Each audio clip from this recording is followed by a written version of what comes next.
So hello everyone, all the aspiring architects in the group Thesis Vagabonds. Welcome to today's session on thesis planning in architecture, where we're going to embark on this journey filled with creativity, innovation, and the processes that Bhuvan himself has explored. I'm sure there are some unexpected plot twists that he would also kind of unveil. It's a wild ride for many of us, but hey, nobody said like becoming an architect was easy, right?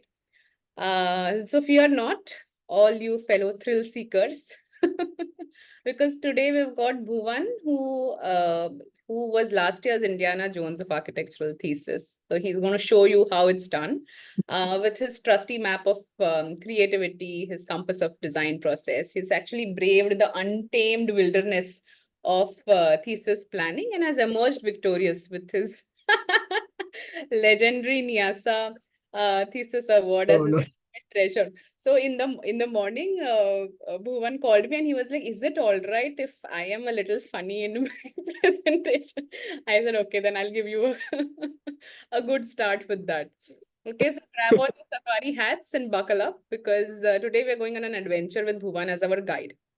Okay, be ready to laugh, learn, and even discover that hidden talent or hidden some tips that will help you in your escapades here.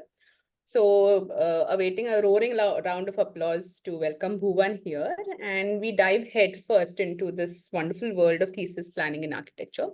I would have to go down and read his introduction here. Bhuvan comes from Fatehnagar, from Udaipur in Rajasthan, and he's recently completed his bachelor's in architecture from Ayojan School of Architecture in Jaipur. His final year thesis project is called Fractal, FRS Ramanujan Iyengar Center for Training Awareness and Learning Mathematics in Pune. And this has won the prestigious COA Awards for Excellence in Architectural Thesis in 2023. So over to you, Bhuvan, to guide your fellows. Thank you, Ms. Sonam. So good evening, everyone. So uh, I should start with first, how I've collected 3 points to show you which are the major 3 points you have to ponder upon in this particular uh, for final semester of your college. So I have gathered 3 points. So just take a note that these 3 points are majorly based on how it's important to go throughout the process, not in the final presentation or the final jury. I'm not talking about the COA jury. I'll just talk about that too when I'll present my thesis presentation. So when Sonam asked me to present like what are the key points to the your thesis, so it's more like not on the thesis only, like ऐसा कोई भी topic हो सकता है जिसके अंदर आप progress करके एक सही लेवल तक जा सकते हो. And in my perspective the 10 contenders who are participated in the finals, they all are winners. When the first day I've saw all of their thesis sheets, I've thought like I'm no gonna stand on the stage next day, but it happened. I think it's majorly on the process than the final outcome, I think. So I'll just start with 3 pointers. And firstly, I was thinking about to start with some do's and don'ts, but then I realized that I'm gonna talk to the students like I'm just uh, a graduate, fresh graduate. So let's just talk about don'ts. Because मैं तुम्हें वही बता सकता हूँ जो तुम्हें नहीं करना चाहिए. Else you have your guides and colleges better have having like what to do. But doing that same thing, I'm telling you something not to do, which eventually leads to have you do something other than what you're not doing. So here are my don'ts and my do's. So firstly, I'll start with a very simple movie character. So it's played by Amit Ji. So in this scene, he's talking about I can talk English, I can walk English, I can laugh English. Over someone who's making him shame like he don't know English. Although he don't know English and this character, but the main thing is I wanna tell you it's just a movie. don't be Amit Ji in the movie. It's a real life scenario when you are presenting your thesis, because it's you presenting unimaginable ideas and words like juxtaposition and these guys and etc, which commonly architects as a jargon use, and probably in front of your jurors. And if you told it yourself in the front of jury, and if they pick this point out, like, what do you mean to say based on this word, how this word is relating in your thesis, I'm sorry to say, but if you are not sure what you are saying, then you just can't undo it. It would be a very difficult task to just explain things. So just keep in mind to always say and do things you're good at. So in the this is not only point of what you're saying in your review or jury. It's probably important because you should work on your strengths at the end. In the final year of your architectural student life, you should focus on what have you achieved through the last 4 to 5 years, and what was the best of those things which you have uh, able to do. So don't get into stuff you are not sure about. So it's very important to don't, like, you see things on Instagram or Behance on others YouTube channels, like how can you present a better thesis in certain ways. Don't follow things which you think like they are cool, but you don't know how to, because wasting your time in your thesis doing stuff you probably don't able to learn till the end, it's gonna end your design in a very bad shape. So doing stuff you are good at, or stuff you already know about, is always going to be a worthy thing to go with. So this was my first point. Second, so can anybody tell me, like, what's their present, what they understand by presentation, specifically in architecture?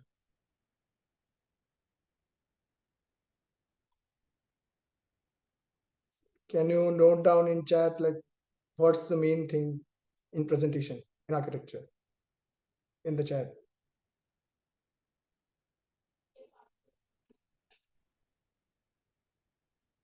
Yes, what could be presentation equal to? Visuals, correlating explanatory speeches, telling a story. Okay. So what is the single most, let's just answer, what is the single most unique thing in architecture has, which helps us in presenting? Drawings, sheets, Drawings. aesthetical Okay. display of drawings. Okay. Expression Expressing about your thoughts, thoughts. opinion, work through visuals. Okay. So let me continue. So when I was in the end of my dissertation, like my research work of the ninth semester and entering thesis, I was thinking, in the same pace, like, what is the presentation? So I've thought like maquettes, no, but maquettes are not that much of a great thing. Realistic, no. I thought of creating exploded axonometric, which I did, but probably at the end of my thesis. And maybe some of you say, like, doing stuff we are good at is the way you told just now. So I'm telling something specific and special which only architecture students can do in their presentation. Not everybody else can do. Like sketching is also a good thing, but it's also kind of pause you to a certain view of your project. You cannot undo it very easily and go to a different perspective of a project. So in the process, I have learned the rough scale models which you do throughout your thesis are ones which gonna get you the most out of your workflow, most out of your design processes. So doing rough scale model will just take no precision. You just have to assemble, collect, and do stuff physically and you can show it in every manner which you want to your guide or to your colleagues or to your juror. So creating many rough models is a key to enhance your process while working. So you know where you are stuck at. So in my particular case, I took a very tedious geometry to work with. to add curves and rectilinear forms all together in my form. So this was one of my first scale model which I produced in my mid-semester juries. And after that, I go on to create more and more rough schematic models of certain specific spaces, not whole of my thesis, just certain specific spaces to explain them in a direct and correct manner, which how I was thinking. Because creating sketches would create just a one-sided perspective of what you are thinking. But creating a model will always help you to create a three-dimensional identity to your thing. Like this is the final result I'm came out with, and this is somewhat it looks like. Not the 100% precision, but this is somewhat it look like, and I want to do something like this. So it will better convey your thinking and have make your idea more viable to understand to everyone else.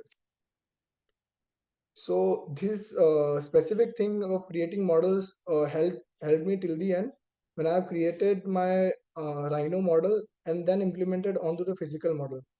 Because when this modeling stage came, and I'm not just telling this is in the college jury, the thesis, the COA jury, which the jurors are, they also appreciated the thing that physical models are still a thing, because that's one of the key thing only architects can do. Mostly designers do such stuff, but creating such immense scale of models and different variety of models throughout your process, it's very important, and documenting that process is also important too while working.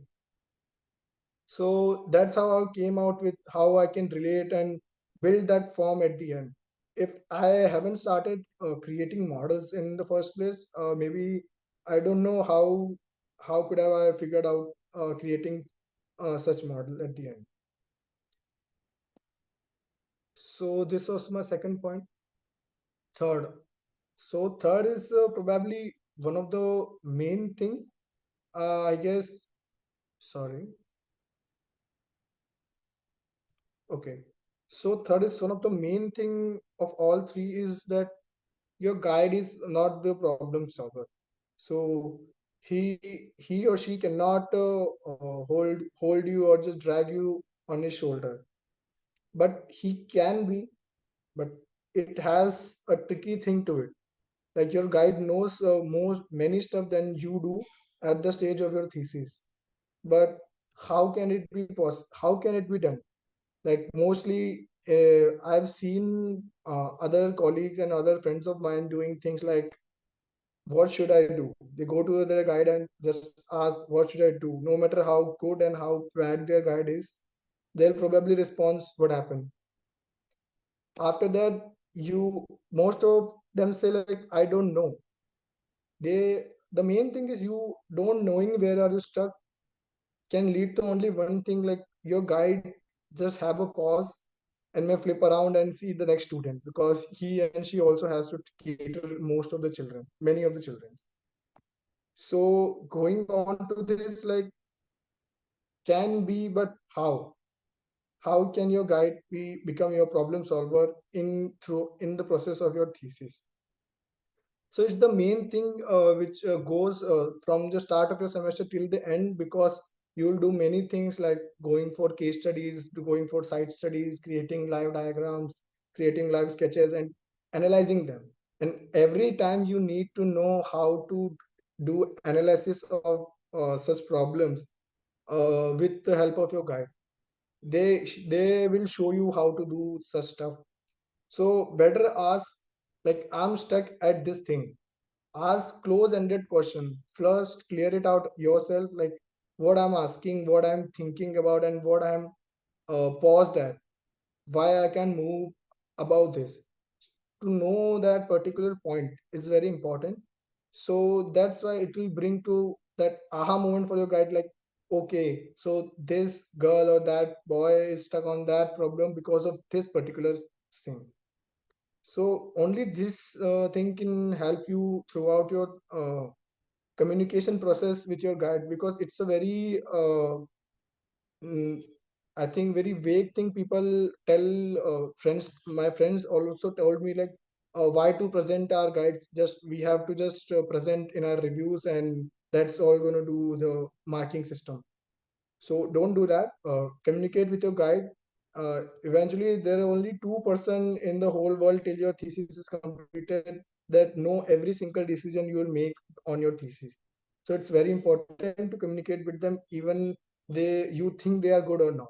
It's very important. So the don'ts and do's are here for you. Don't get into stuff you are not sure of, but stuff you're good at or stuff you know about. So this is the one of the main thing to get on along. Like, which software should I use? Only use the software you are familiar about. Don't go into new softwares. Which things should I refer to? To refer to only those things which you personally like. Like, my personal thing throughout my architecture journey was to study various kind of structural systems. So in the end, I came up to think like, I'm gonna study a structural system in my dissertation, and I'm gonna implement them those structural systems in my thesis too.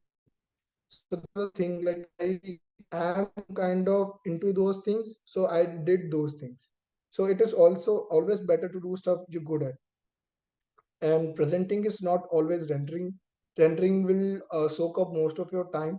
Rather, presenting rough scale models will help you build a good model portfolio till the end of your thesis to present the jury like what process you follow. Even the whole site of the building has changed somehow in the process, but the process which will show through your thesis is uh, always be quite less valuable than what you are showing in the model, because that you can show in a more diverse manner than what your thesis are telling, because you don't have to read a model. It's always so intuitive to understand a model rather than reading sheets, going through a bit of text and understanding like what is this area in that building.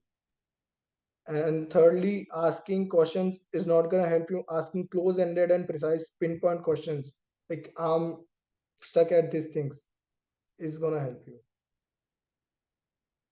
Okay, and finally, don't follow my advice blindly. You will get your things by yourself. Like, some of you may have a good idea of presentation, so go on with that. Don't hamper yourself with going into other things, but always remember physical models are a better way to use your time and your design process in rather than doing renderings. Thank you. Thanks a bunch, Bhuvan.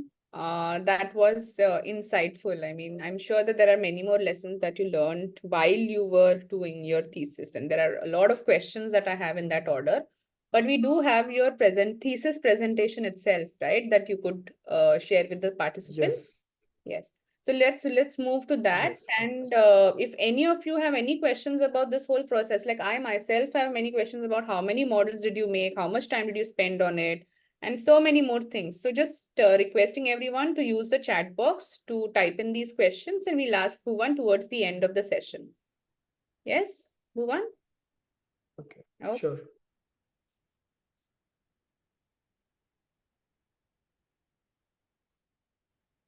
Is it visible? yes, yes. Okay. So one thing I did very at the very end of my thesis is to change its name a little bit and abbreviate it. Because doing a thesis can go downwards if your name is quite uncatchy. The thing is, you should have a catchy name to it. Some people phrase in other things like the play of shadow and something like that. I couldn't do that much because I don't know that good of a poetry and other things. But I always try to abbreviate things in a certain manner so that it just fits with my concept. And this was also idea of my guide, Ms. Archana Singh Rathod. So the fractal was abbreviated as the fractal was the main concept throughout my thesis, and it also abbreviates my projects. So I'll just continue presenting. So So this the was an project original was and actual project, was it, Bhuvan, that you picked up? Like this was a real time yes, project? that you picked up? Okay. It's a proposal. Yes, it's a It's a proposal going proposal. on. Okay. And you chose the name of the scientist for Yes. the. So it's came out of the proposal. I'll just tell you in between. Sure, sure. So the thing is, project was introduced by Indian Mathematical Society. I don't go in the whole of the text. So the only thing that came out of the Indian Mathematical Society is the IMS is one of the oldest society in Asia. It started in 1907, and the important thing is the first publication which they did as an educational society, academic society, is done by Ramanujan itself. And when I got to know the whole of the IMS vice chancellor and other members of them, and talk to them about what were the key uh, IMS. So they told us, like, currently we are in planning with NCSM to create a museum come education headquarter in Pune. While the thing is, the Ramanujan is one of the main key ingredient to our society, because uh, he rooted the culture of maths in India. So he is still the one of the greatest mathematical of all time throughout the world because of his studies. So I won't go into that much of his mathematics stuff, although I have derived many of things. But the thing is, the vice chancellor of the IMS told me to always use the life of Ramanujan in the project, that everybody should understand the learnings from his lab. Like, he was a very humble man. He never had things to study, so he just study accounts book in the port of the Chennai. And thus far the stories goes. And you may also see The Man Who Knew the Infinity, played by Dev Patel. So the movie itself a bit misleading, but I got through his biography done by an Indian author and a British author, and both of them have a certain things to say. Like, in the South Indian Brahmin culture, it's forbidden to cross the sea and go to a different land. So this such key points and key takeaways I took from the movies, and as well as the books, which lead me to encapsulate this whole thing of Ramanujan. Like, what are the key things in throughout his life? And the site selection, in my case particularly, the site selection was quite easy because it's a proposed project and the IMS is in talk with the Savitribai Phule University. So SPBU is the catering college of the many of the other campuses, like Ayuka, which is done by Sir Charles Korea, and National Center of Cell Science, which is done by Sirish Berisha. So they both are in the campus of the SPPU. So it I've already holds a major architectural significance. So that's how the discussion go on with the vice chancellor, and I came out with a site which is most feasible for my project. And there's here I've shown, like, on the middle of the screen, it's like 09. This is the campus of Ayuka, which is done by the Charles Korea, and here is my site. So it's always people. My guide personally told me it's a bad thing to have such a great project just beside your upcoming project, because it always generally it backfires. So I always had in mind, like, how should I avoid such stuff. So going through the site analysis, doing the general analytic mapping, like what are the connectivity, land use mapping of that area, sun paths, and whatsoever climate studies we have to do. So most of the site was generic, a plain site, but main thing was I couldn't do stuff bluntly, like, because it have a strong context to it. It has Ayuka just by its side, and other main colonial buildings as well. So I've started my study as I told you, I started my study as a structural design. My forte, I think, is structural design. I study that the most. So studying that in particularly Indian context was beneficial, and I included Korea as well to go throughout his structure and how he created structures and gave them a new identity based on the function they are having. So I did a bit of surveys, which mostly we do on 9th semester as a research, and some of the literature analysis of the buildings. The four of our legendary architects, Sir Kanvinde, Sir Doshi, Sir Korea, and uh, uh, uh, Dr. Rajay has done. So I don't go into whole those studies, but my point is to use what are the major structural spaces are being used and what are left out spaces which include structure, which still include the structure in it. So going through above case studies, so above four are all literature studies. Then I got into the landscape and the surrounding part of my project. Like what are, because I am catering first the life ideologies of Ramanujan. Secondly, the concept and things which we do in math. So math was also a very important thing to go along while designing in this building. And after that, so these two things, while I are creating uh, lasting ideological impact in a building and also creating impact of a concept in my the sense is maths. So I've studied two types of building with their planning and landscaping, and these four are based on the concepts like Science Museum, Delhi Science Center, Ayuka Pune, which is next to site, and Ramanujan Math Park, it's a landscape park which is in Andhra Pradesh. And doing those studies and dividing them into the six or seven landscape forms. Then coming on to study the project based on ideology. Like we see Gandhi Smarak by Korea, Mahatma Mandir in Gandhinagar, Jai Jagat Theatre recently done by the C Lab, and Kusumgar Smarak and Museum of Socialism. So the last two I have not done in the live studies, but above all are my live studies. So doing live studies was quite impactful because I know like what it's not only about the form, like at what scale you feel that monumentality in your building. Because you don't know, you don't under you we might not understand like what is thing about monumentality and what's not. But I want that monumentality throughout the building. So going through live case studies was very important. After that, it started with the conceptualization. So the presentation which I'm presenting was is the same as what I presented at the COA in my final thesis. So I couldn't show most of your model in between the process. I have not included them and I've just added the final in the end of the presentation. So mostly I've started with the massing, like how first I calculated the area program which I've been working on and how much space are being required in my process. And then I came along the contradictions in Ramanujan life. So throughout that contradiction worked in my process.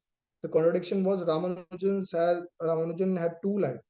One is in Chennai and one is in so in Chennai he was very humble and very lenient to everyone and has a very I say down to earth life, which we call it. But while going to London, he feel very betrayed because all the colleagues which were there are used to do different stuff in the normal life which Ramanujan does at the time. So it's something like eating non-veg and going to pubs and other such stuff.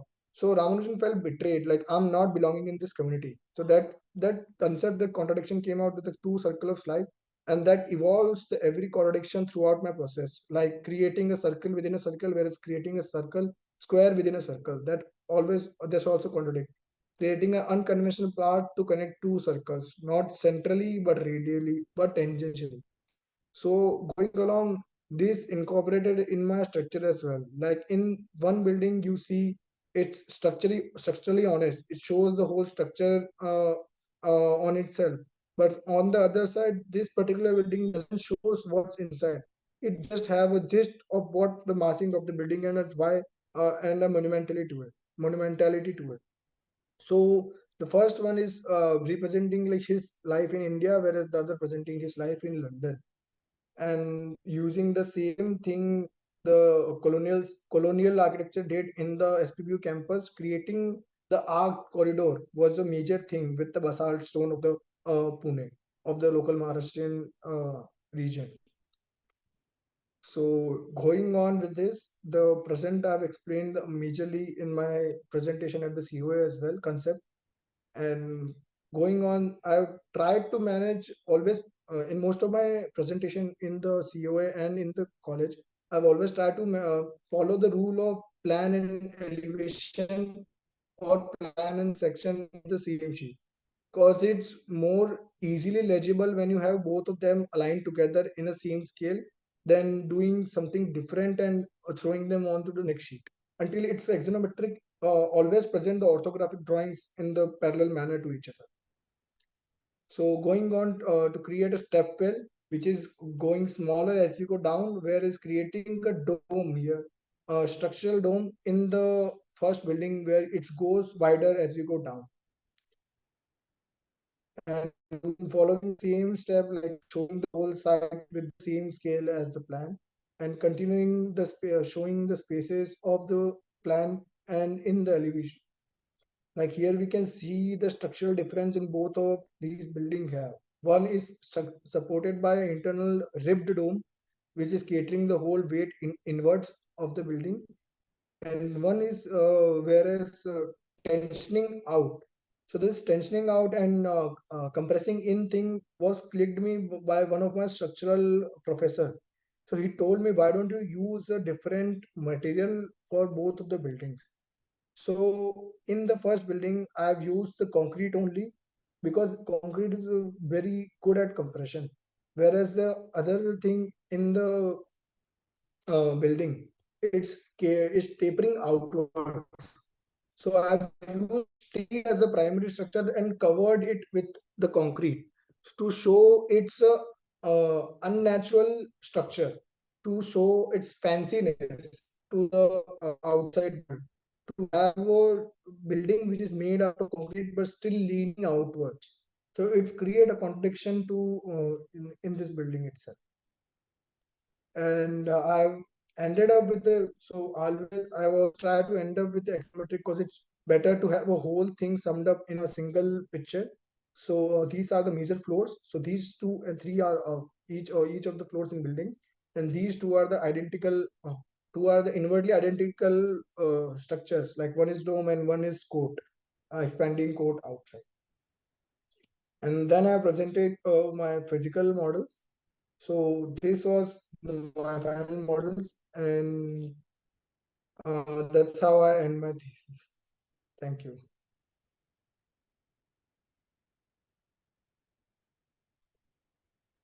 Super, Bhuvan. I think this journey of exploration that you shared would have been really like filled with those points that aha moments that yes, this is super. Let's kind of explore something like this. So I'm sure that there was a lot of fun and thrill that you found while you were working with your thesis. There are a lot of questions that I see in the chat box and some that came in earlier as a personal message as well.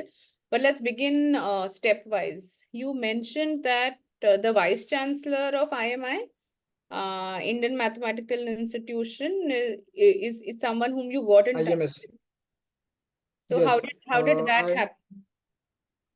So the benefit was my site is just next to Ayuka. Hmm. So I got the permission from for the Ayuka. Generally, Ayuka has a permit for only visits on every second Saturday of the month.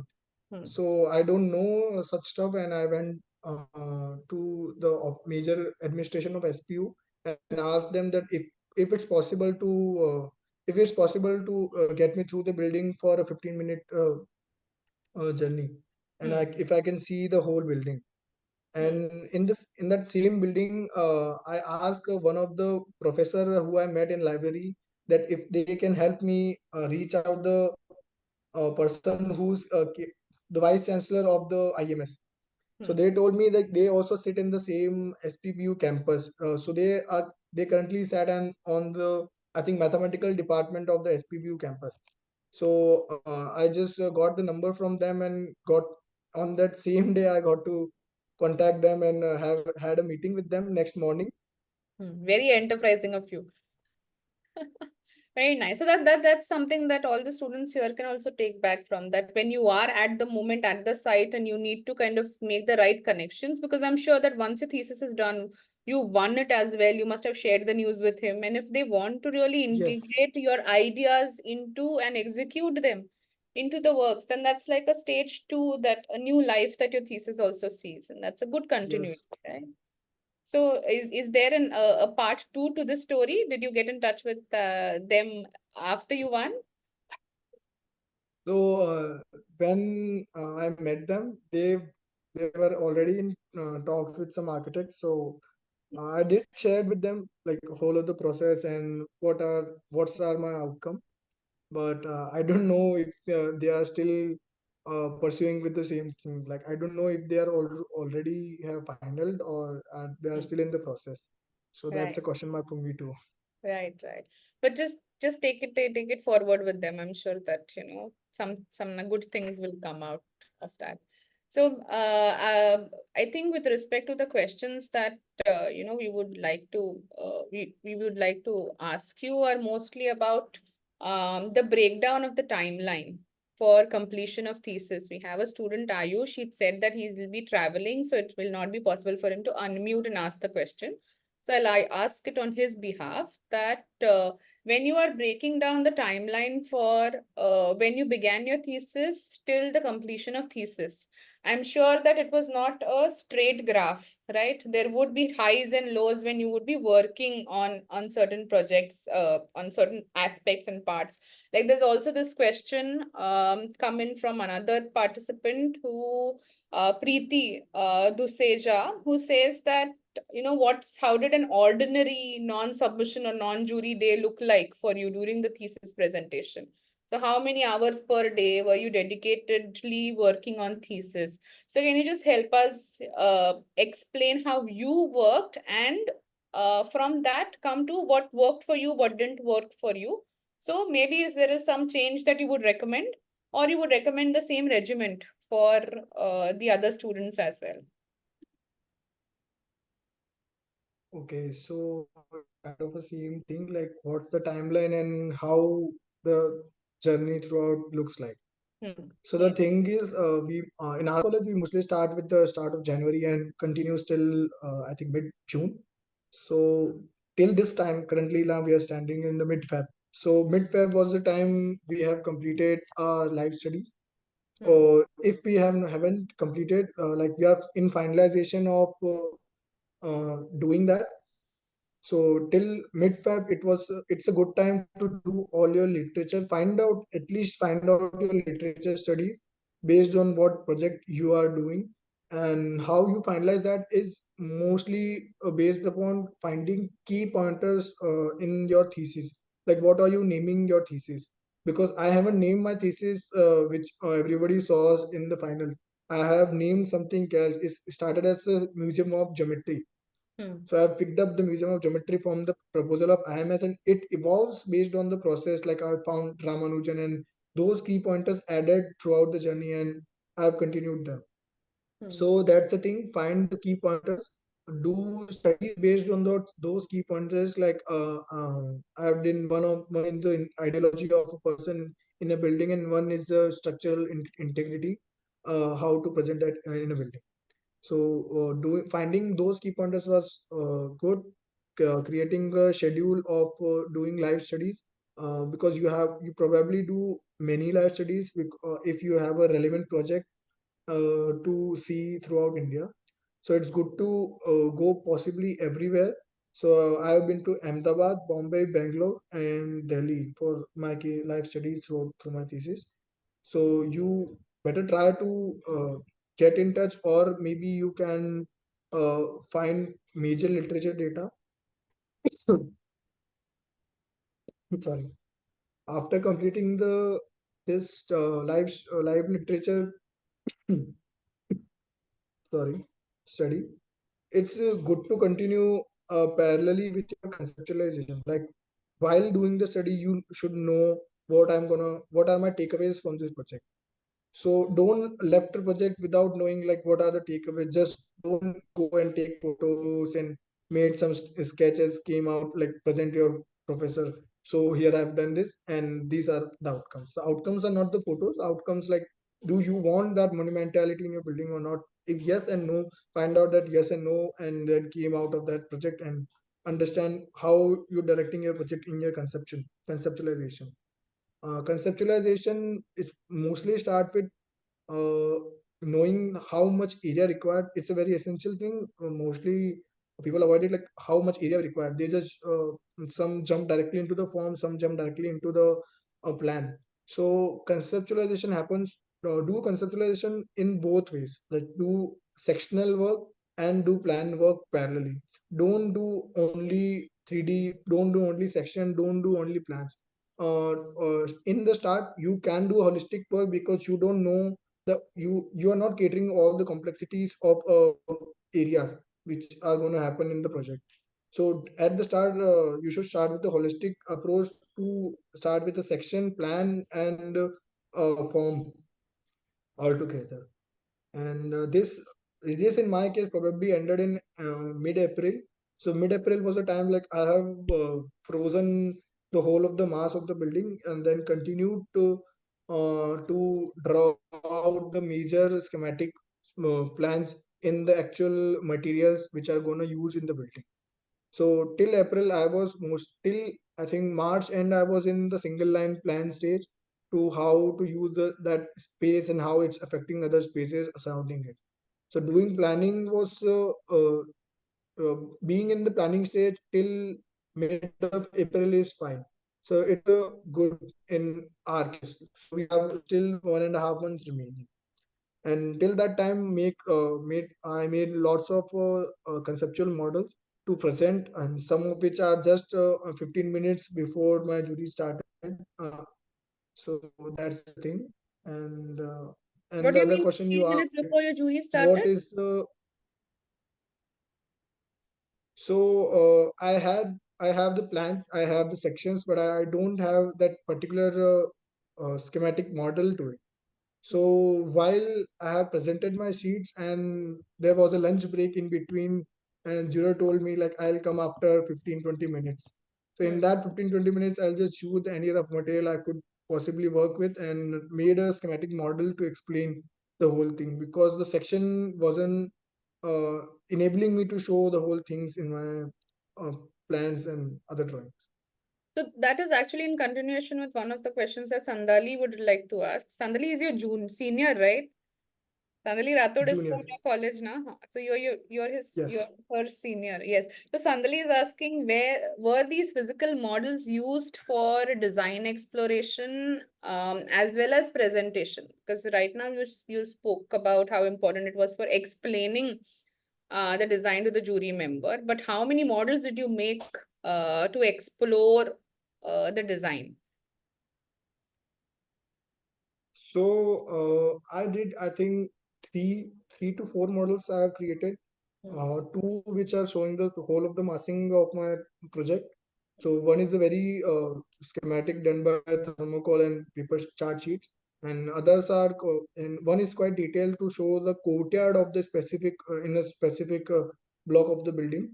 Hmm. So that helped me throughout explaining whole of my process, and having that collection of projects project collection of models is help out in the end, because I know how complex these things gonna get, and I was prepared to create the physical models beforehand. If I have never did that, I don't know how to create such complex form in the last 2 days. Hmm.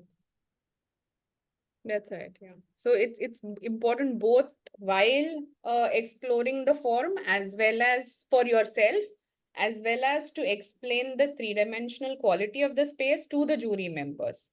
So it's Yes. both the process of designing as well as in the presentation that it became critical. All right, great. We do have some more questions in the chat box. Would you like to take those one by one? So Vaishnavi here, would you like to unmute and ask your question?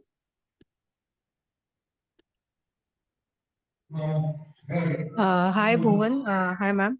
Hi. Now, I wanted to ask a question. Right now, I am in the site selection process, and I know your site selection was at a very minimal stage because you already had an idea related with the site. But I myself is in a thesis semester itself, and I wanted to ask you a question that what should be the criterias of site selection, because definitely there's a huge land, and I'm a little bit confused on which land is very much acceptable with my thesis.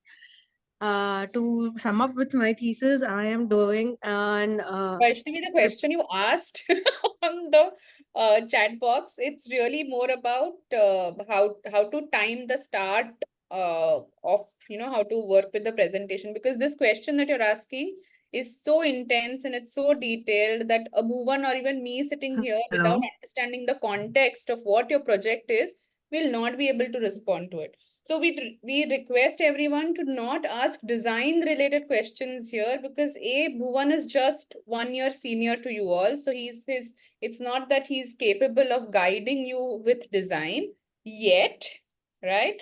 But I'm not asking any design questions. I just wanted to sum up key what should be the site selection criterias, and Site also selection criteria. Yes, yes, yes. with the continuation with the question that I dropped in the chat box, I wanted to ask like at what stage in the final jury we should just stop designing and start with the presentation, because that's the time like most of us just lose our mind whether we should start with the design model or the presentation. So I just wanted to know your opinion on that. Okay, okay, Vaishnavi, don't lose your mind.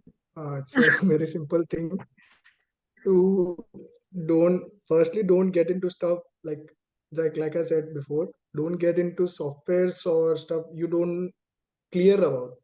Like many of my friends, like they want to go into Blender in their thesis. Like I want to do my thesis in Blender. Only use the software which you are comfortable with, because that will that they don't drain your time. So that's the key thing. I think last 1 week is enough for a presentation, and parallelly you could do like creating the model. Like I said, it's a very good thing. Like you can just take a picture of it and make illustration out of that.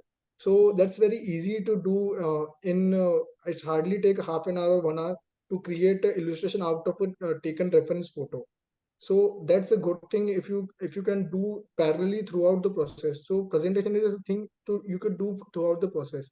Creating your digital models in better detail is a good thing, because that 3D model can be manipulated in many ways and will give you a wider range of say visuals to place in your final sheets. So that 3D should be detailed to a certain level that you can pick out any space and explode it and show it in whatever way you want, either in plan, in axonometric, or in perspectives.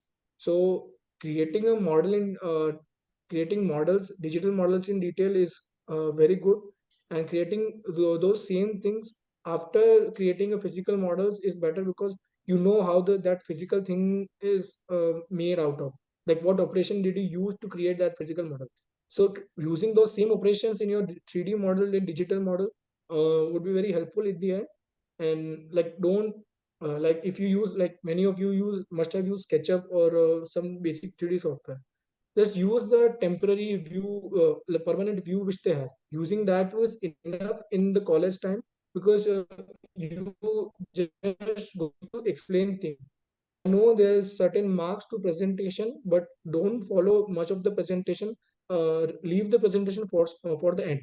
Doing the whole 3D stuff and rendering stuff is better for the end, because anyway it's gonna change. Even in a single review, you have to change your whole thesis site area and thesis coverage and your building form. So don't get into presentation quite early. Left it for the later processes, and create raw visuals like 50% of their renderings beforehand, and illustrate them after in Photoshop and post produce them. So that would be fine. Yeah, I would also like to add to this, Vaishnavi, begin with identifying the USP of your design. Like, how is your design different from others? Remember that all these jury members who are coming to you, you may not be the very first student presenting. So they've seen hundreds of juries designs before, and then when they come to you, they would like some freshness. And when you're working on your presentations, don't begin with just the regular run of the mill. This is where the entrance goes, and this is how the design is formed. You focus on how your design is unique, different, and contextual. So that USP, unique selling point for your design is what you need to focus on from the very beginning. It's not something you can add in towards the end. Ki, ha, this is how my presentation would roll. It's a part of your design process itself. So just focus on that as a narrative as well. And I'm sure that with the right drawings, with the right models, with the right creatives to make things look and feel good, that the thesis presentation would flow with. Yeah. And about your checklist for site selection criteria, I would again say go back to your college faculty, because every college also has a unique way of looking at it based on the university criteria. So some universities have these definitions of total area that you are allowed to use. So it's not a generic across the country this that we can give you for an academic thesis. It's very different to recommend something for a project, but for a thesis, there are university-related norms. So talking to your seniors and talking to your thesis guide or someone from your college is the best way to figure out the site. Okay. Thanks a lot. Thanks, thanks. Thank you, AS Vaishnavi. here has a question. AS, would you like to unmute and ask? Because quite a few have thumbs up the question as well. So it's a dukti rag pain point for many. AS, are you here? Okay, I'll ask the question. He or she asks, did you feel at any point of process that despite of every data that you have, you feel stuck and demotivated?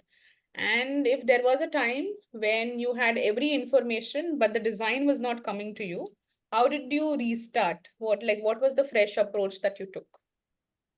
So I think throughout my friend circle, most of us had I think 2 or 3 times the same thing. Like we are stuck on such a stage, like we don't know where to begin with. We know the problem we are facing, but we don't know how to resolve it in that amount of time. So we need to change the direction of the flow. So the thing is, going on throughout your thesis is not your individual journey. I say it's a guide. Your guide is too there, but having someone of your level, like having a colleague, having a friend who knows throughout your process of your thesis, to have a proper discussion back and forth with the your friends is very essential, because they know they are working on something different. It's fine, but they might know the things like your guide might not understand, and you may not be able to convey to them, but you can chat with your friend hours long on the problem, and they might came out with the solution you don't know even existed in the first hand. So that happened twice to me in my process. I have very close friend circle of 2 or 3 friends, but they always helped out in the process. Even in the final national jury from our zone, the one of my closest friend, even my one of my flatmates, we are both in the finals from our zone. So it's a win-win for both of us, because we both know like throughout the process what we were doing throughout the journey of this thesis. So each of us know like his thesis on more on the community, and my thesis more on the I say a proposal to work out with.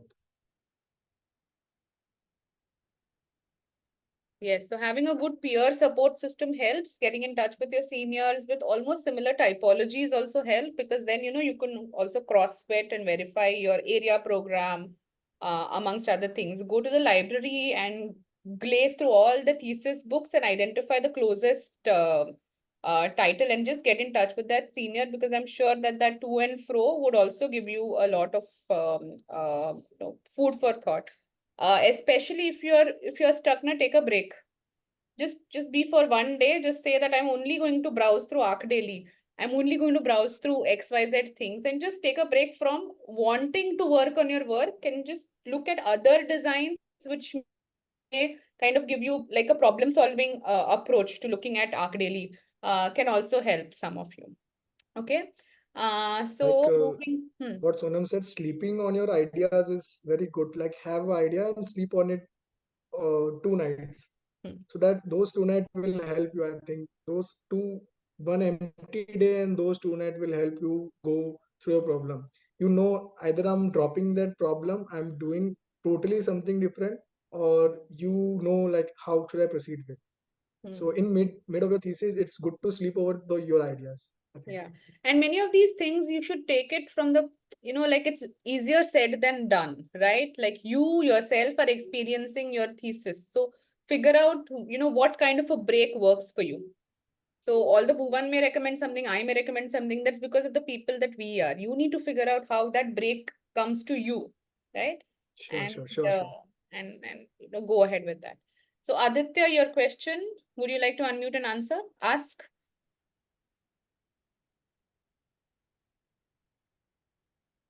All right. Aditya's question is there any process or technique to combine the data of the literature review, as there is so many research papers involved? So how do you go ahead with it?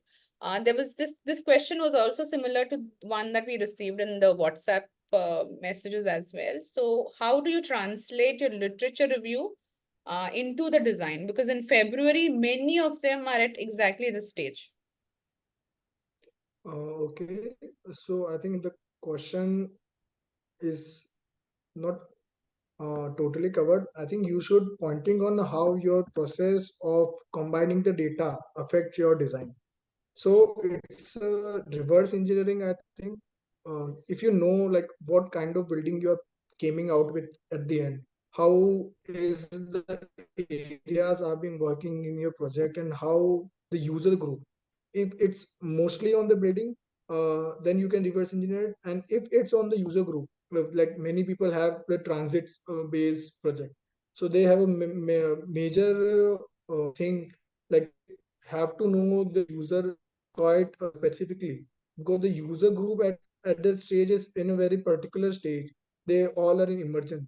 So having creating something reverse, doing reverse engineering, like what are you lacking in your final design while you're thinking like I need to do this, but I don't know how to came up with this through my process.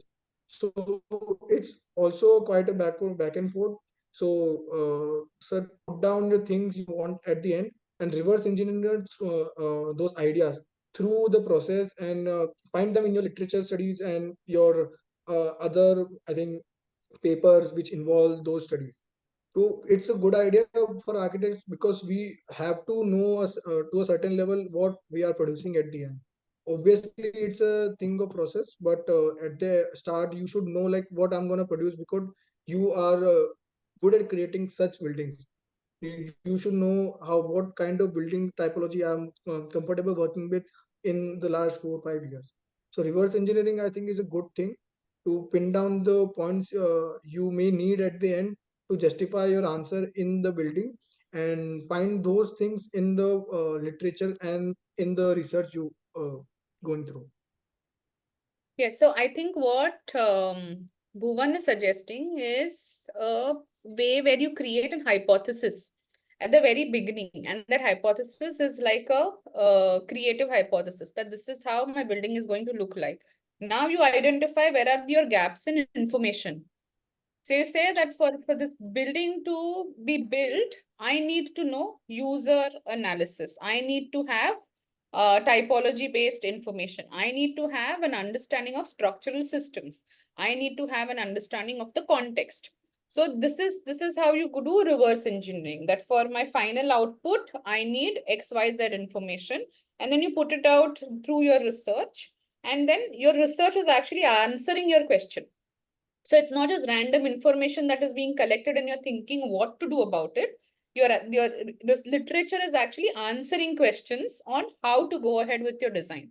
So that is one way of, like he said, it's reverse engineering. So maybe today for all of you who are having this struggle of how to put literature review into design, can just make a list of all the questions that are stopping you from taking a design decision and answer those questions through the literature review, and then see that with those answers how you can then move ahead with your design processes.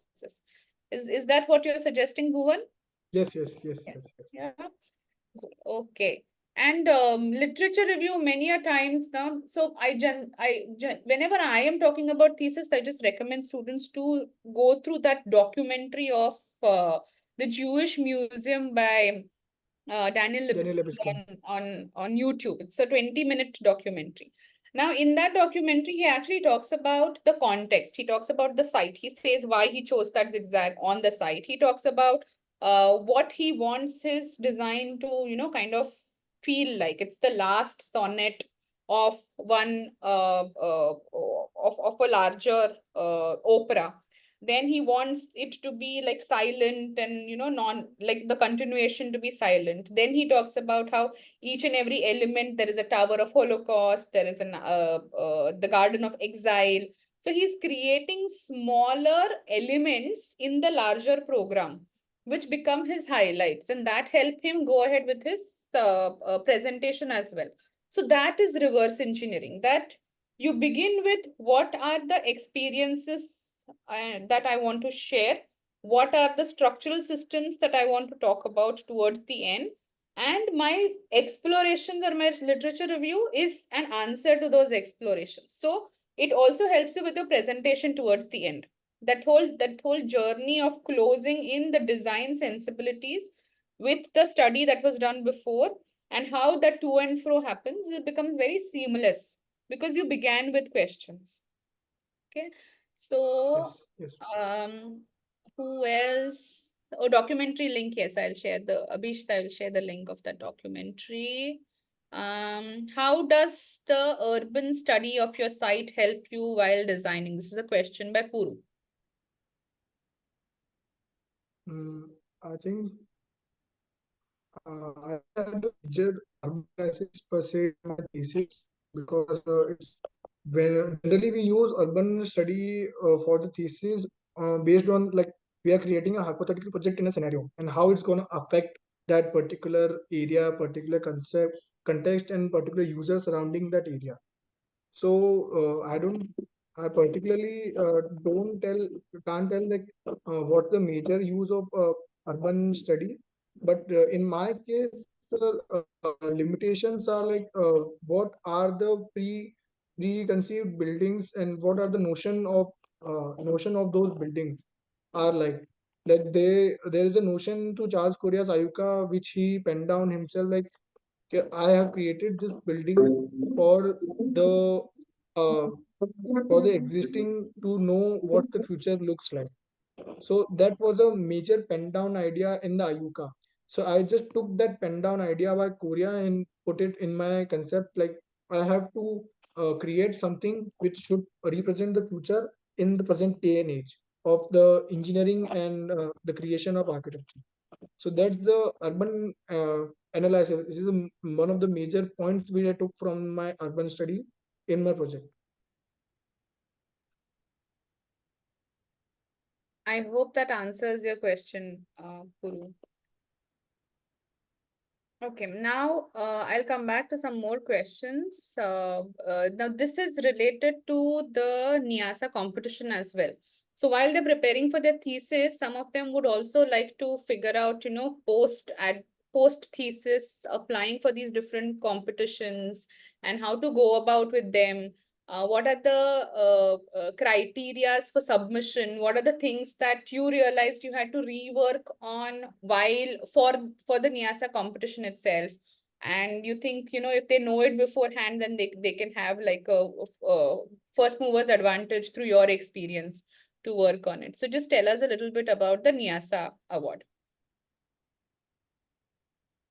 Okay, so NASA is mostly is a collective of all the colleges registered under COA. So every college has a limit of seats.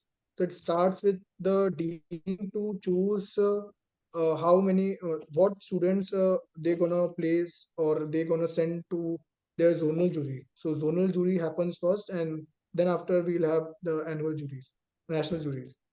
So the thing is, every per 20 seats your college is allotted, your college gets one seat in the zone to represent your college. So like in our college, we have a intake of 140 allowance. So we have a proper, so we have a 7 student strength at our zone. So that is mostly, I think, decided by the dean and the collective of the design college. So always being in touch with your and all of the design faculties in your college is a good thing, because they probably, if everybody knows like what kind of thesis you are doing and what it's coming out with, so they'll have a reference in the end, like we should go on with that thesis, because those registrations are being done on August. So August is the time when you probably left your college, and everybody, design faculties don't know, most of you, of over how what kind of work you have been doing. So getting in touch with all of the faculties in your college is good, because they will probably select, they will gather a board and select the what are the final outcomes, and what the best thesis of the last batch in our college. So what So you're that's the suggesting is that Bhuvan, entering process. it's the like the faculty members choose the students. The students do not really have a way to apply for the NIASA No, award. students should in my case, uh, we have already told our dean and some of the design faculties, like we are trying to get to the way how NIASA is done. So that's why we also had the same presentation layout at the end in our thesis, to have the standard A2 sheets, 10 A2 sheets. So there is a standard, you should not put hundreds of sheet in NIASA. You should put A2 size, 10 A2 size sheets in NIASA final juries. Hmm. So that's a thing we also followed. So that summed up the main thing, that we know how to crux down our thesis process, because you produce so much of work, but you just get chance to show gist of it. So that's a thing we some of us already been following in our college, and that's why the college knows like 3 and 4 of these students, they want to participate in NYASA, and I think their thesis are enabling our college to do that the same.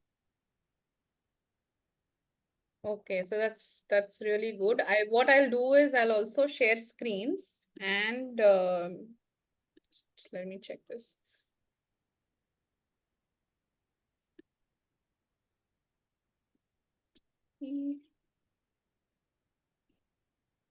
Just a minute.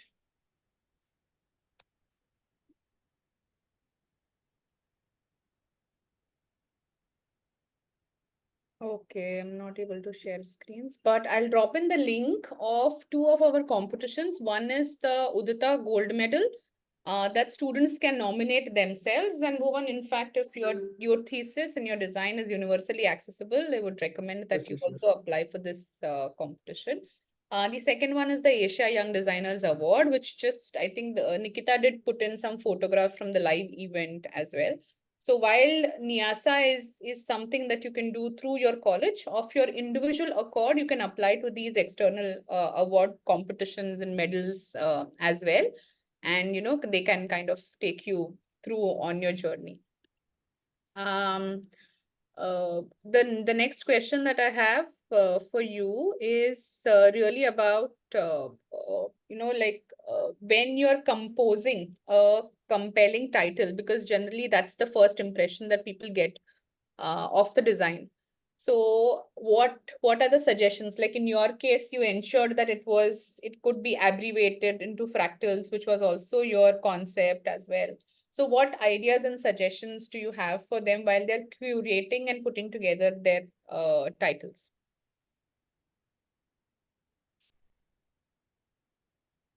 I think that creating a title is, I think you have to show just enough to let them know what your thesis is about. You don't have to tell them everything in the title. So having surprises in your thesis while presenting is a plus point always, because you haven't showed them like what you are doing when you are telling your project. So having just enough and essential of your project to the title is, I think, the key point. Elsewise, articulating is most on the individual who knows stuff like writing and other stuff to articulate such things. Hmm. Yes, yes. In fact, come to the title of your thesis towards the very end.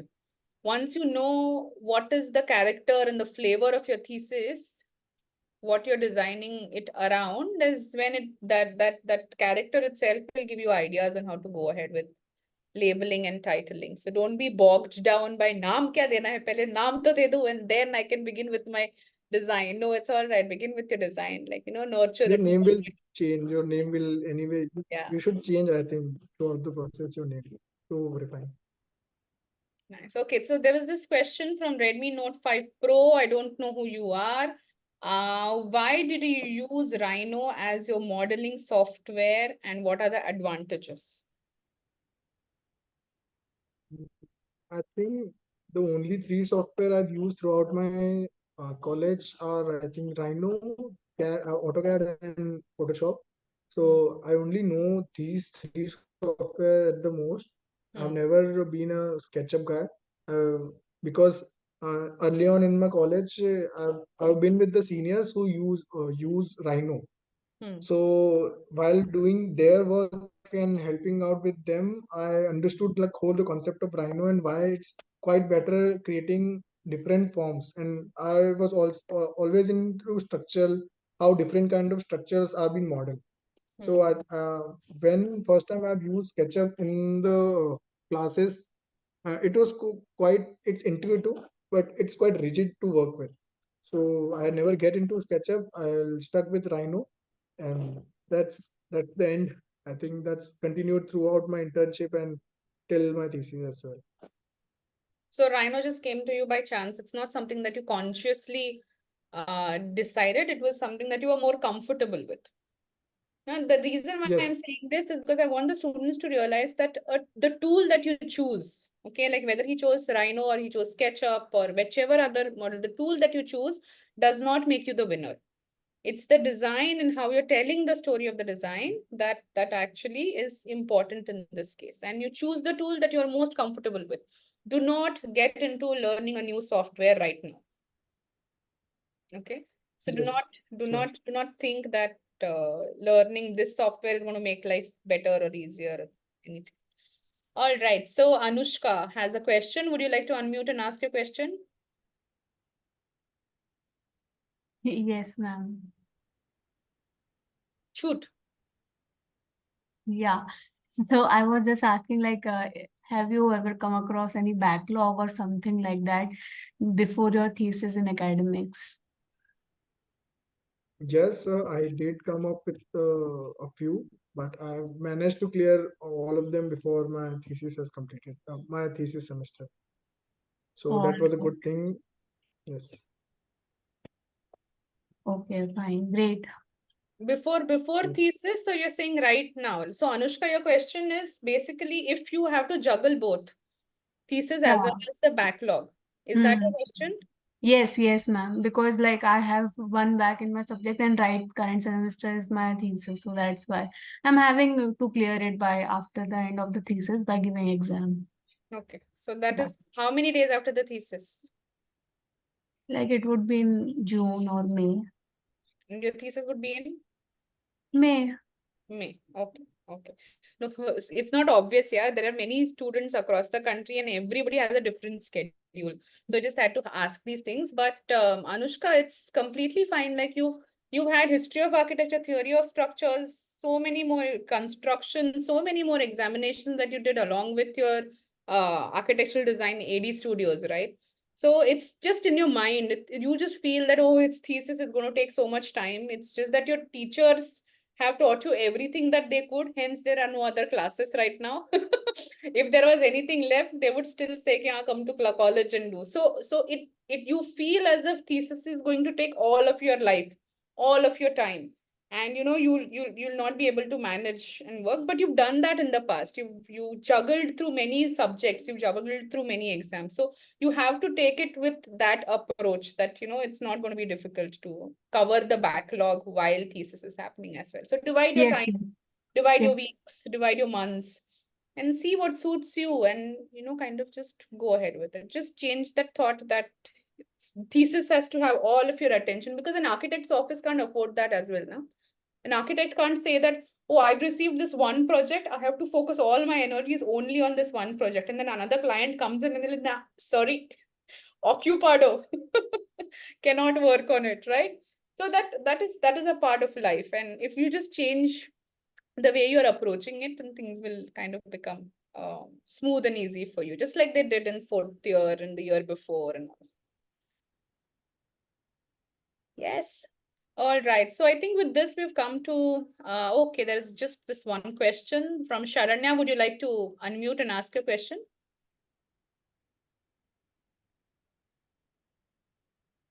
And after this, we could take one more question in the chat box, and then we could close the session.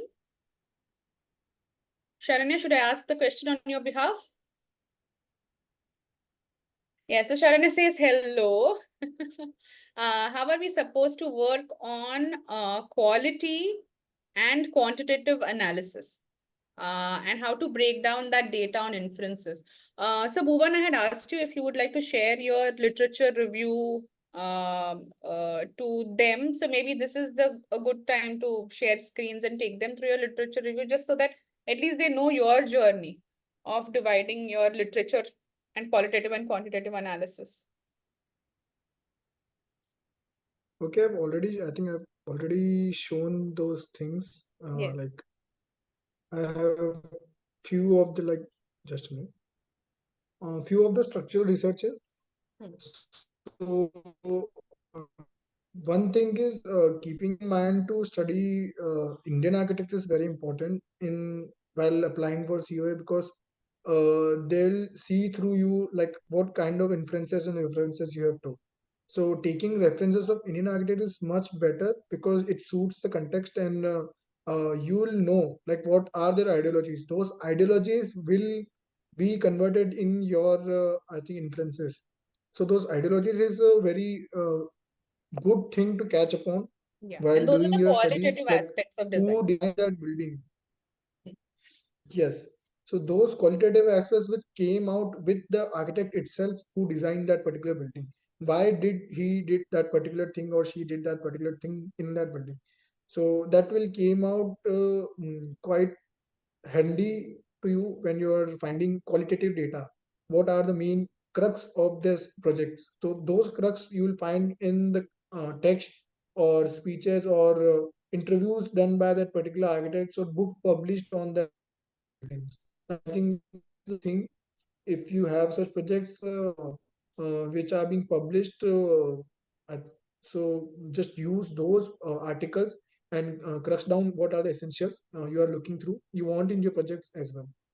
And I think quantitative analysis is mostly based in my particular case is based on the user uh, understanding the structure relating to and relating it to the honesty of the building. So I have to take a lot of surveys and interviews with architects who are currently practicing, and the qualitative data I've created is based on how many architects believe that structure is the one of the most essential thing in a building, because you always can tear down a wall and put a wall in some different grid, but the structure of that building is always going to be the most honest thing in that building, which will remain till the end. Because if you change the structure, it will change its identity. So in my aspect, I have to just prove this qualitative thing which I have hypothesized, and prove it with quantity and mass, like many of other people always also think the same. So the quantity I was finding is on how many people believe the same thing like I have believed. So the qualitative stuff you will find in the previously done projects, I think, and the quantitative stuff is have to be produced by yourself, because the quantity is the thing which you are proving. And in that same like if you in your designing how to produce a qualitative work is also a thing, not the analysis. So creating qualitative quantitative work is beneficial when you create many iteration to the same thing. So creating iterations, don't stop like I have to do just this kind of operation to this form or this kind of operation in this plan. Doing everything whichever came to your mind will create quality, will create quantity in your thesis at the end. So you know how which one is right to pick up with, and you can discuss it with others because you have it in hand to discuss with your guide or with your peers, something like that. So creating every possible iteration you can is a good thing for quantity, whereas in quality you must study history of what your references are. Yeah, and quality may you can study history, culture, context, so many more things. And Context, quantity, of yes. course, is So about the many more. numbers, the total area, like structural calculations, depth details, and those are the things that you would add into quantity as well. All right. So Sush here would like to know, how do you come across, how do you know about live projects on which you can begin your thesis? Is there some portal that you search through, Bhuvan, that gave you this live project? No, when I was in, so I did my internship in Pune. So there was a publication in a newspaper article in newspaper, just calling out architects for the proposal for the same. So I Hmm. just came came up to this project. Previously, I was not finalizing this project, so I was doing something else. So the project would going to be in Kota, but then I dropped because we have to pick three projects in our college Hmm. before we start our thesis. So on the behalf of what my guide asked me, like, what's your main thing? What's your forte while doing your previous semester work? So I have to understand like what is she asking for. So then after quite a few discussions, we came out like the structure is the main thing, and structural massing is the main thing which I've always followed in my design process. And then she told me like to do that particular thing because that is more related to maths and geometry. So that will help you out in the same, because you also think in that particular sense. Hmm. Nice. So having this to and fro discussion where the guide tries to figure out what are your strengths also helps you in choosing and picking the right approach, right? So Yes. to answer the question, for him, it came in through a newspaper clipping. So keep an eye on the current affairs. There are, you could just do a basic Google search on new projects, government, architects, on Google, and you would get some responses there too from the digital versions of all these newspapers.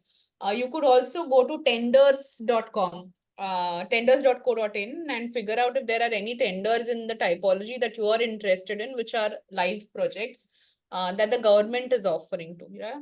So any of these can be explored. Muskan has a question. What is the most important thing to the jury?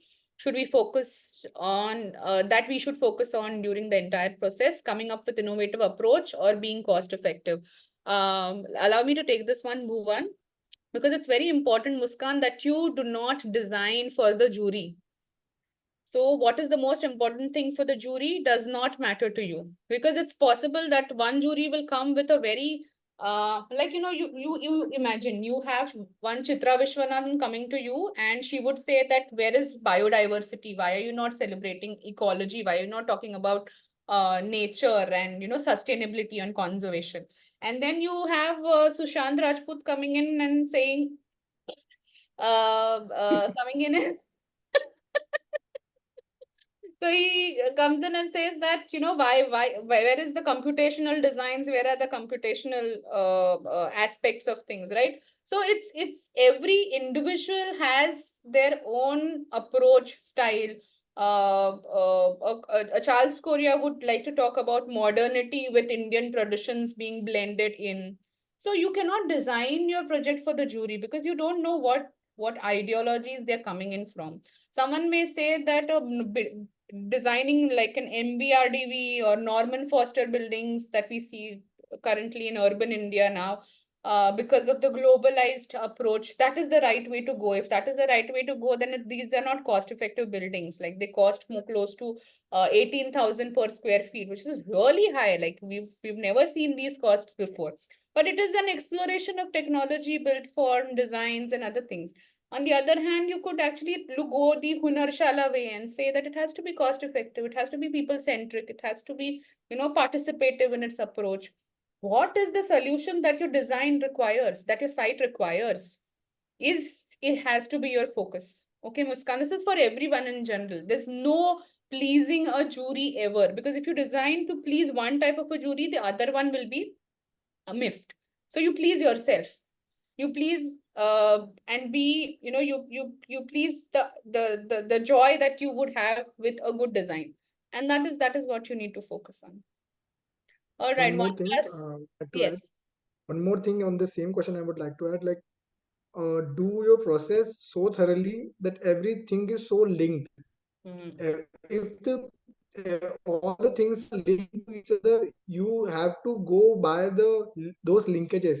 You cannot just break down, like if I'm creating in Dharaway and I'm creating a very modern European building, that won't work. So going based on what all the linkages binding a project is very essential, because that will create the only and if the foremost the most workable answer to it, because you are the person working on that particular problem and you have to create a solution based on how you think it is workable and based on every linkages surrounding those projects. So Yeah. every project is binded by certain criteria. Those criteria are not bad. Those criteria are what shapes your building and what directs you to the end. Yes. And there are many times that your guide, faculty guide would also, stand behind you if a jury is, kind of discussing and not agreeing to some things. But if it's a design that you have discussed with the guide, then that is also a good relationship that you could kind of nurture as well. And like he said, that if the faculty in the college also know your design process and how you've gone in, they would recommend you for the Nyasa award as well, right? So, OnePlus again asks, how much of time did you invest in your thesis every day? Are you supposed to invest all of your time on college work for good results? Or are these talks of the hustle culture? Does that work? So Okay. they are asking, since it's difficult to always stay up on the piling load of submissions. So how do you kind of, balance that out? Oh, no, I particularly don't understand this hustle culture thing. I think I only have spent, I think, 5 hours a day on my thesis in the design itself. Hmm. So I think it's a good time. It's effectively if you just spend 5 hours of your day, because most of the weekdays you have to be in college. Don't invest your time in designing while you're in college. Use that time to explore other projects which people are doing around you, and exploring your libraries and investing on gathering ideas with your peers and your faculties. Don't invest the time sitting in a corner in the college and designing everything by yourself.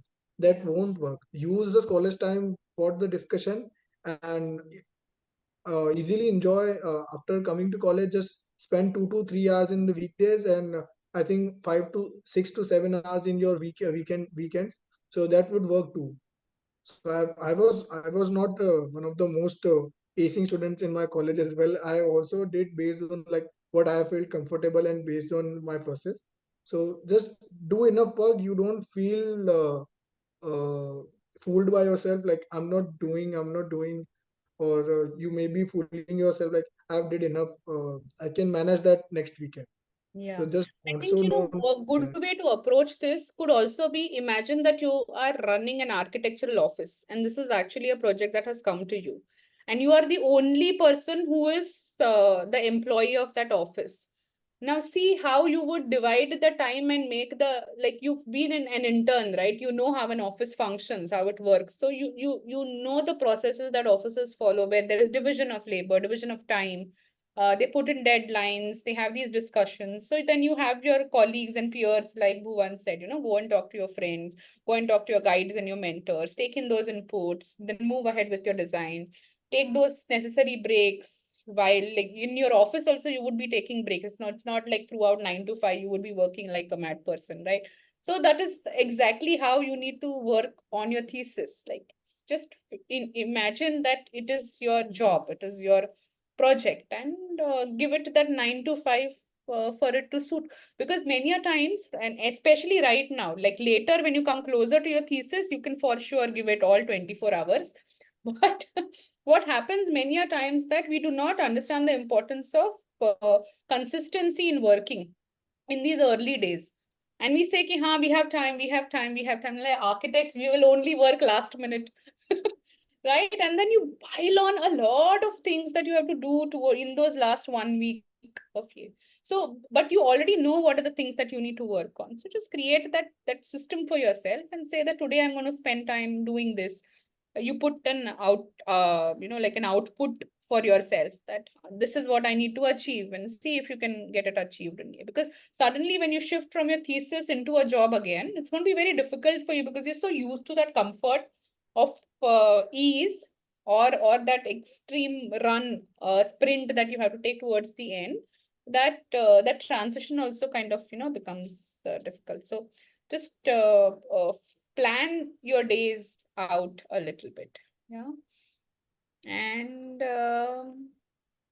all right, so I think this is the last question we will take. How relevant is thesis work and college performance in the real world? Has this milestone been helpful to you in your career beyond academics? So like Sonam said, I think consistency is always gonna help you in, I think, in the field itself. But अभी तो 2 महीने ही हुए मुझे जीते हुए, तो मुझे भी नहीं पता. Nice. But you know what? I would also say that there are some people who benefit with consistency. There are some people who benefit in pressure. So for them, just that last minute sprint is going to create wonders. So just figure out what suits you. And don't feel that, if I just laze around, I'm one of those who would benefit in pressure, and then suddenly end with divine intervention and I'll have all my answers. So that may not happen. So just figure out what suits your gun, and know yourself better first to plan your thesis. Because in fact, that is something that I wanted to bring out, and I'm really glad that Bhuvan was not very preachy in the way in which he was saying. He never said that ye karo hi, wo karo hi, or whatever. He's saying that these are the things that he did, and that is important for all of you. These are the things that worked for Bhuvan. Something else will work for you. You just need to figure out what will work for you, what will click for you. Great. So, Bhuvan, any last closing remarks for everyone who's in the group here with us right now? I think closing remark would be study last 4 years of your architecture journey would be helpful to know what you're gonna do next. Connecting dots backward is way more easier than connecting dots forward. I think that's the main thing. So Bhuvan is that kind of a person who projects or forecasts a future and then works backwards and reverse engineers his life towards it. So he has a goal and then he tries to achieve that goal. That's really nice, Bhuvan. And that's something that many of us can for sure take back from this. And thanks a lot. And we'll yes, that's indeed a good formula. Yes, Saleha. All right. So thank you everyone for joining in on that. And some of you asked me about the recording. So we have this this entire bundle of different typologies: museums, transportation hubs, hospitality, hospital design, healthcare centers, and all, with actual live case studies where the architects themselves are presenting their works. So you understand the flow of those things. Now, bye bye. Okay. Bye everyone. Thank you, Sonam. Thanks, Bhuvan.